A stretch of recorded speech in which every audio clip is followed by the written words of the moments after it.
اور اتنا شان والا یہ جوڑا ہے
دنیا میں بھی ان پر کوئی خوف نہیں ہے، آخرت میں بھی وہ غمگین نہیں ہوں گے۔ فرمایا ان ولیوں کی شان کیا ہے، ولی کی علامت اور نشانی کیا ہے؟ الذین آمنوا وکانوا یتقون، فرمایا وہ ایمان والے ہوں گے، وہ تقوی اور پرہیزگاری والے ہوں گے۔ اب میں کہنا چاہتا ہوں کہ ولی کبھی بے ایمان نہیں ہو سکتا اور بے ایمان کبھی ولی نہیں ہو سکتا۔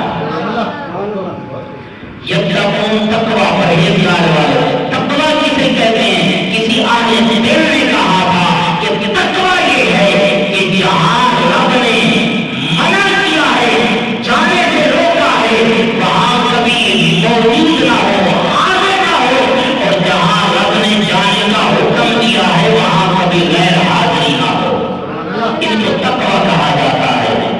اللہ اکبر، میرے امام علیہ السلام کے غلاموں، اللہ کے ولیوں کی شانیں قرآن مجید نے بھی بیان کی، نبی کا فرمان بھی ہے، حکم خدا ہے، زبان مصطفیٰ ہے۔ سرکار نے فرمایا کہ میرے کریم رب فرماتا ہے من عادلی ولیا فقد آذنتہ بالحرب، فرمایا کہ میرے ولیوں کے ساتھ بغض رکھتا ہے، دشمنی رکھتا ہے، اللہ اسے اعلان جنگ کرتا ہے۔ اب رب جس سے اعلان جنگ ہے اس کا کچھ بچا، ایران امریکہ کو ہاتھ چپا میں ہوتا کا کھنیرا نہ کیا، رب کے ساتھ جس کا اعلان جنگ ہو جائے۔ اللہ اکبر، میرے امام علیہ السلام کے غلاموں، مشارق الانوار کتاب کا نام ہے، لکھنے والے ہیں امام ابن جوزی، اور یہ مکتب اہل حدیث کے امام ہیں۔ انہوں نے اس بات کو نقل کیا، وہ فرماتے ہیں کہ حضرت خضر علیہ السلام علم فقہ سیکھنے کے لیے حضرت سیدنا امام الائمہ سراج الامہ حضرت امام اعظم ابو حنیفہ رحمۃ اللہ علیہ کے پاس آیا کرتے تھے۔ حضرت خضر علیہ السلام، اب جب آپ کا وصال کمال ہو گیا، حضرت امام اعظم ابو حنیفہ کا، حضرت خضر علیہ السلام کا بھی کل علم باقی تھا۔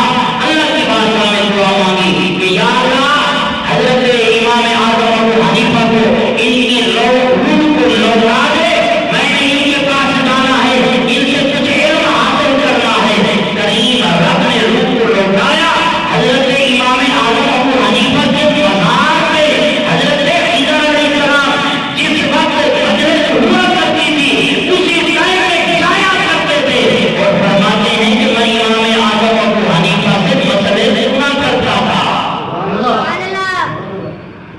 اب امام اعظم ابو حنیفہ مزار میں کیسے پڑھاتے، خضر علیہ السلام کیسے سنتے، یہ ان کا کمال ہے۔ اس بات پہ نہیں جاتے، لیکن اللہ نے ولیوں کو شانیں تو دی ہے نا، اللہ نے ولیوں کو مقام تو عطا فرمایا ہے نا۔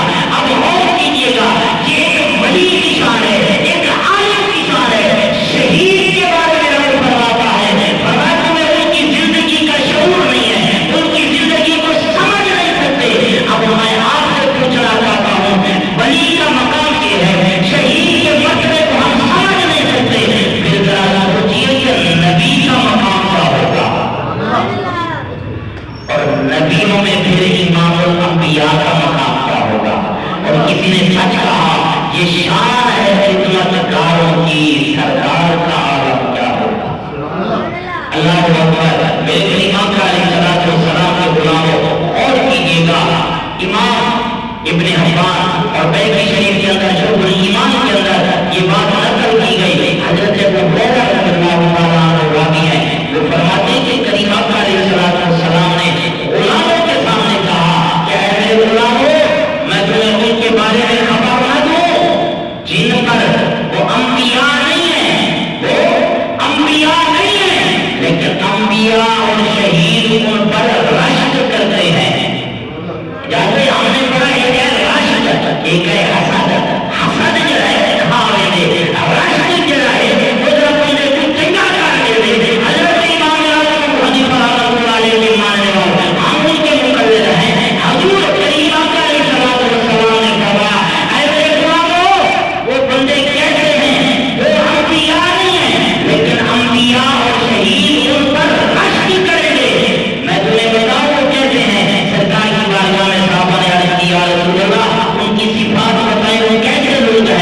اللہ اکبر کریم آقا علیہ السلام نے فرمایا وہ ایسے لوگ ہیں کہ وہ آپس میں ایک دوسرے سے محبت کرتے ہیں، رشتے داری کی وجہ سے نہیں، قرابت داری کی وجہ سے نہیں، جان پہچان کی وجہ سے نہیں، محض صرف اللہ کی رضا کے لیے ایک دوسرے سے محبت کرتے ہیں۔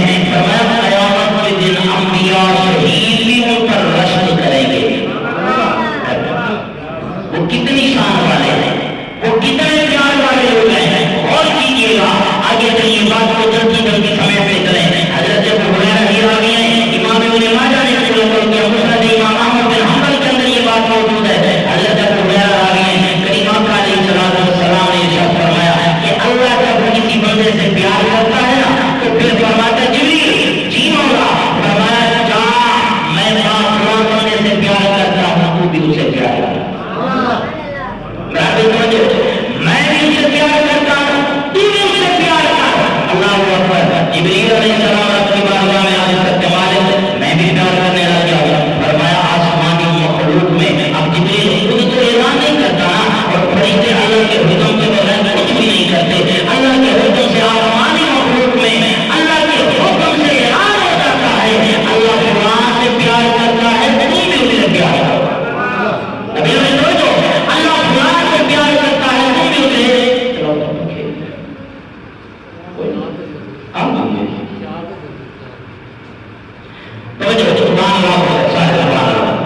اللہ سے پیار کرتے جبریل کو بھی پیار کرتا ہے۔ جبریل علیہ السلام ان سے پیار آسمانی مخلوق میں اعلان ہو گیا، ان سے پیار کرو، اللہ ان سے پیار کرتا ہے۔ اللہ اکبر۔ پھر زمینی مخلوق کی طرف جبریل علیہ السلام لوگوں کے دلوں میں اللہ محبت پیدا کر دیتا ہے، پیار پیدا کر دیتا ہے۔ جب دلوں میں محبت پیدا ہو گیا ہے پھر صدیاں گزرنے کے بعد بھی انہیں پتا ہوتا ہے کہ آج شیخ بہاؤالدین زکریا ملتانی کا ہوتا ہے۔ ذرا محبت سے کہہ دیجیے نا سبحان اللہ۔ شیخ الاسلام والمسلمین حضرت سیدنا شیخ بہاؤالدین زکریا ملتانی رحمۃ اللہ علیہ 787واں عرس پاک منایا گیا۔ میں آپ سے پوچھنا چاہتا ہوں، کوئی ہم میں سے ان کا رشتے دار، کوئی ہم میں سے ان سے ملنے والا، ہمارے علاوہ کا کوئی نہیں ملنے والا، صدیاں بیت گئی، لیکن آج بھی شیخ الاسلام حضرت بہاؤالدین زکریا ملتانی رحمۃ اللہ علیہ کا نام نامی اس میں گرامی زندہ مزار اپنے فیض کے ساتھ چمک رہا ہے۔ پتہ یہ چلا جو اللہ کا بن جاتا ہے پھر اللہ کی مخلوق کو اس کا بنا دیتی ہے۔ اللہ اکبر۔ میرے کریم آقا علیہ السلام کے غلاموں، قوم 565 ہجری میں آپ کی ولادت کے بعد سعادت ہوئی۔ والد کا نام ہے حضرت مولانا وجیہ الدین محمد غوث رحمۃ اللہ علیہ، دادا جی کا نام ہے شیخ ابوبکر رحمۃ اللہ علیہ، مرشد کا نام ہے حضرت شیخ شہاب الدین سہروردی۔ آپ کو سبحان اللہ، میری محنت سے بڑے سبحان اللہ، سبحان اللہ، میرا نام بتایا ہوا سبحان اللہ۔ کریم آقا کے غلاموں کو اب حضرت شیخ شہاب الدین سہروردی کا مرشد کریم ہے، بچپن ہے حضرت بہاؤالدین زکریا کا، پیدا ہوئے والد گرامی تلاوت قرآن مجید کر رہے ہیں، جیسے تلاوت شروع ہوتی ہے یہ ماں کا دودھ چھوڑ دیتے ہیں، جیسے تلاوت شروع ہوتی ہے ماں کا دودھ چھوڑ دیتے ہیں۔ اچھا انہوں نے کہا یہ اتفاقاً ہو گیا ہوگا، پھر تجربہ کیا گیا، بار بار پڑھا گیا۔ حضرت شیخ بہاؤالدین زکریا بچپنا ہے، دودھ پی رہے ہیں ماں کا، جیسے قرآن کی تلاوت آتی ہے قرآن کی تلاوت ہوتے ہی دودھ چھوڑ دیتے ہیں۔ اللہ اکبر۔ جس کا بچپن اتنا اعلیٰ ہو پھر ذرا سوچو جوانی کیسی ہوگی۔ اللہ اکبر۔ آپ آئے مرشد کی بارگاہ میں، مرشد کی بارگاہ میں، مرشد کی بارگاہ میں بیعت ہونے کے لیے۔ آج لوگ کہتے ہیں کہ بیعت کی کیا ضرورت ہے، یہ مرشد کی کیا ضرورت ہے، قرآن بھی ہمارے پاس موجود ہے، حدیث بھی موجود ہے، پھر علم کی کیا ضرورت ہے۔ ویسے بیعت کا حکم تو قرآن مجید میں بھی موجود ہے، لیکن بات رہی مرشد کی، سنیے غور کیجیے، مرشد وہ ہوتا ہے جو تزکیہ نفس کرتا ہے۔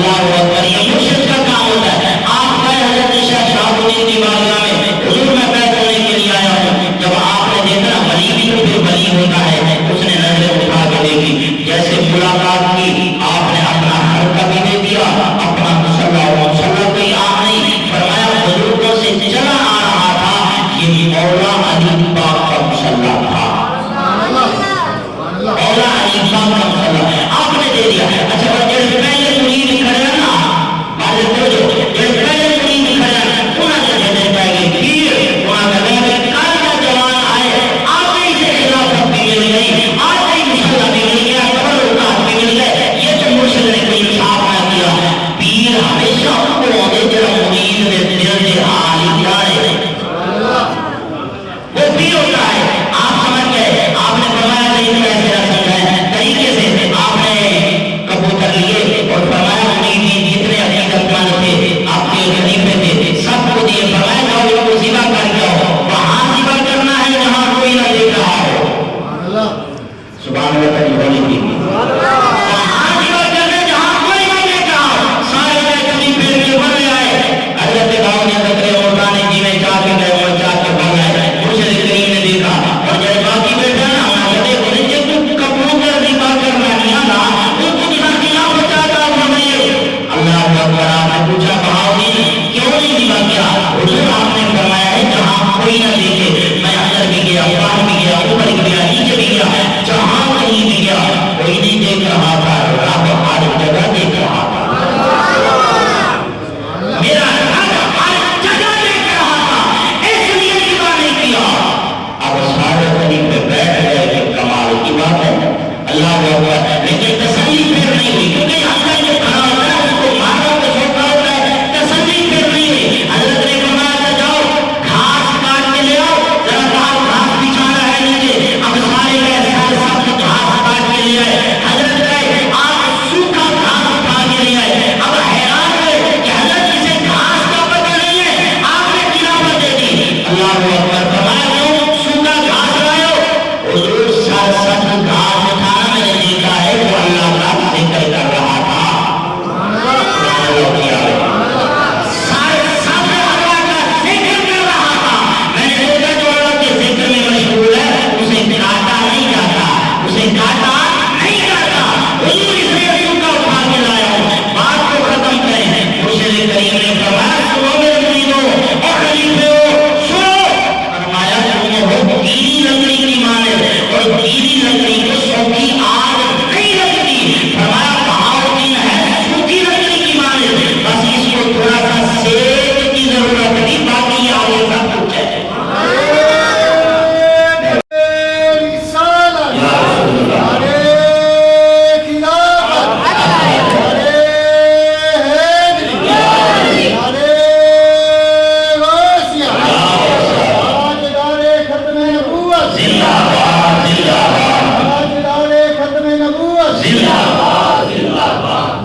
ختم نبوت فی اللہ چمبے دی بوٹی میرے من وچ مرشد لائی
آستانہ آباد رہے کہ انہوں دا فیضان ہمیشہ جاری و ساری رہے.